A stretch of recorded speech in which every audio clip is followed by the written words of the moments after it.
یاد رکھیے اللہ کے نبی فرماتے ہیں کہ دنیا کافر کے لیے جنت ہے اور مومن کے لیے قید خانہ، اور یہ موت اس قیدی کی آزادی ہے۔ جب مومن اس دنیا سے موت کے ذریعے آزاد ہوتا ہے تو جیسے قیدی قید سے آزاد ہو کر پھر جہاں چاہے وہ یہاں پھرتا ہے، اسی طرح مومن کی حالت ہے کہ دنیا کے قید خانے سے نکلتا ہے، عالم برزخ میں جاتا ہے، پھر جنت میں جائیں گا تو جنت میں جہاں چاہے وہاں سیر کرے۔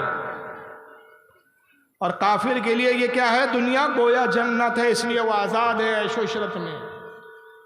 تو ہمیں کافر کو دیکھ کر احساس کمتری نہیں کرنا ہے، بلکہ ہمیں اپنی اصلاح کرنا ہے، اور اس قید خانے میں جو تکلیف کا دور ہے ہمیں صبر و تحمل کے ساتھ اللہ کی بارگاہ میں رجوع کرتے ہوئے گزارنا ہے۔ آج ہمارے پاس وقت ہے، ابھی سانسیں ہیں ہمارے پاس۔ اللہ جانے کس شخص کی، آپ میں سے، میری، آپ کی، کس کی، نہ جانے کون سا وقت آخری سانسوں کا آ جائے۔ ہم میں سے کوئی نہیں جانتا کہ کس کی کب موت آنے والی ہے، کوئی اپنی موت سے واقف نہیں۔ اس لیے آج ہمیں اپنی اصلاح کی ضرورت ہے۔ اگر ہم چاہتے ہیں کہ ہم دنیا میں مغلوب نہ ہو کے غالب ہو جائیں،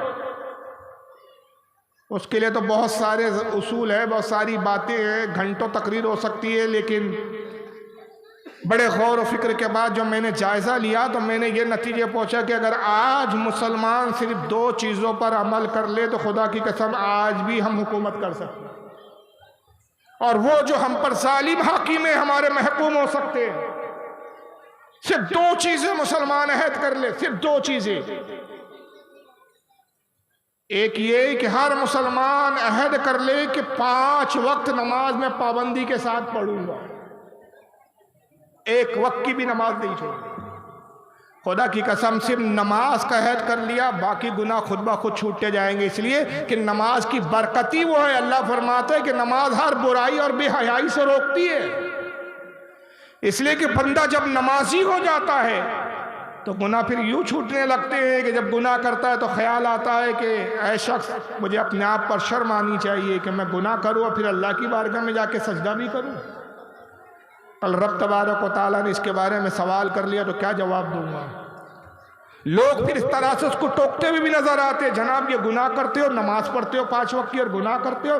تو لوگوں کا خیال، لوگوں کے کہنے اور طنز و طانے کا ڈر، یہ چیز بھی اس کو گناہوں سے روک دیتا ہے۔ اللہ کی بارگاہ میں حاضری کا جو ہے اس کو خوف، اور اللہ کی بارگاہ میں شرمندگی کا خوف، یہ بھی اس کو گناہوں سے روک دیتا ہے۔ تو نماز ایک ایسی چیز ہے کہ جو اس کو متقی اور پرہیزگار تو بناتی ہی ہے، ساتھ میں اس کو گناہوں سے بھی بچاتی ہے۔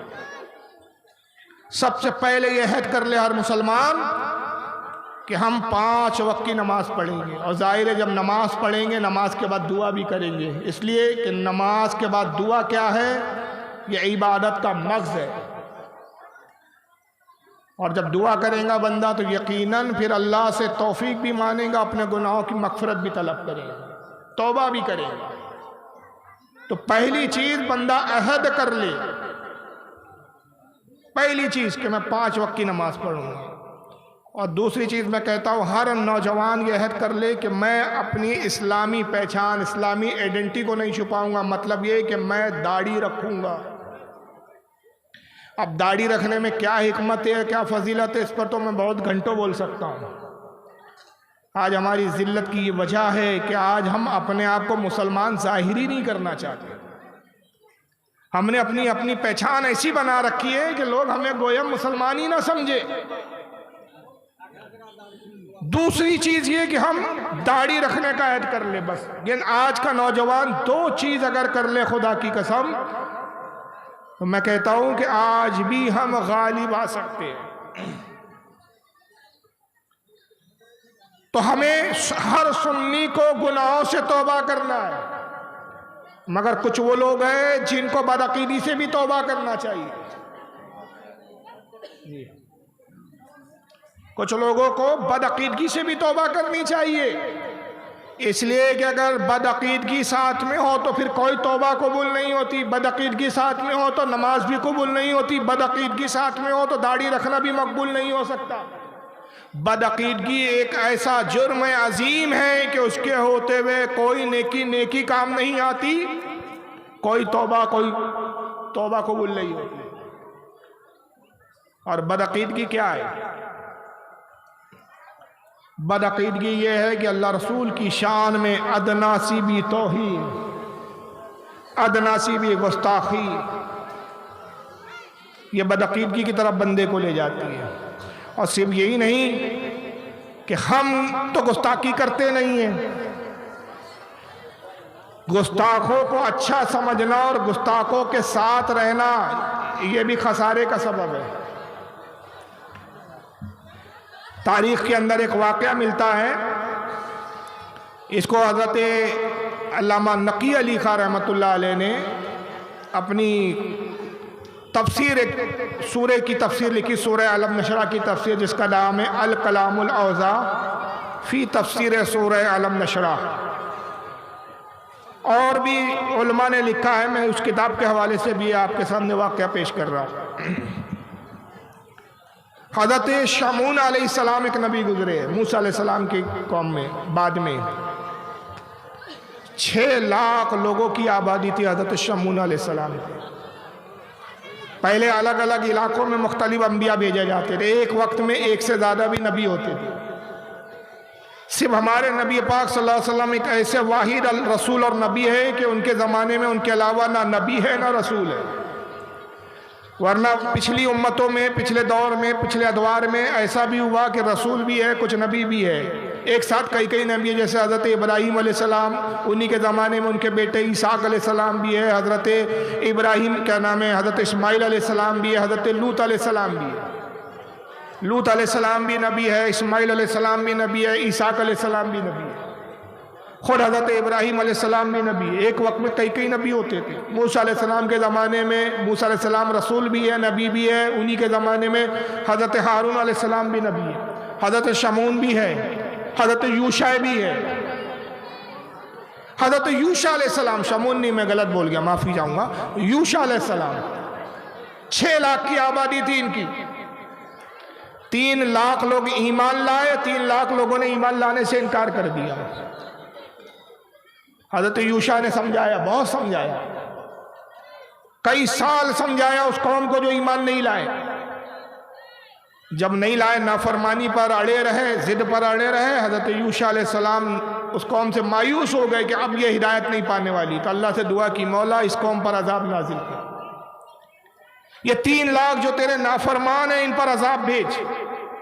اور اب نے فرمایا یوشع تنہا اپنے اس قوم کو چھوڑ کر نکل جاؤ، پوری قوم پر عذاب بھیجا جائے گا۔ حضرت یوشع علیہ السلام حیران ہو گئے، سجدے میں گرے، مالک کائنات، یہ 6 لاکھ میں 3 لاکھ تو فرما بردار ہیں، 3 لاکھ ایمان لانے والے ہیں، 3 لاکھ نافرمان ہیں، اے رب قدیر تو پوری قوم کو تباہ فرمائیں گا، نیکوکاروں کو بھی، اہل ایمان کو بھی؟ اللہ نے فرمایا ہاں یوشع، یہ 3 لاکھ جو ایمان لائے یہ بھی تباہ کیے جائیں گے، ان پر بھی عذاب آئیں گے۔ عرض کیا مالک کائنات اس کا سبب کیا ہے؟ ارشاد ربانی، واللہ نے فرمایا یوشع سن، یہ ایمان تو لاتے ہیں، عبادت تو میری کرتے ہیں، مگر ان 3 لاکھ بے معنوں سے جو مجھے نہیں مانتے، میری گستاخی کرتے، میری توہینیں کرتے، ان 3 لاکھ لوگوں سے یہ اپنے تعلقات رکھتے ہیں، رشتہ داریاں کرتے ہیں، دوستیاں کرتے ہیں، لہذا عذاب میں یہ بھی ان کے ساتھ شریک ہو۔ اس تقریر کو زیادہ سے زیادہ اپنے دوستوں کے ساتھ شیئر کرے، اور آپ نئے ہو تو ہمارے چینل آنکھیں نیٹ ورک کو سبسکرائب کرے، اور بھی بہت سارے تقریر، قرات، منقبت، نعت شریف پانے کے لیے ہمارے چینل کو سبسکرائب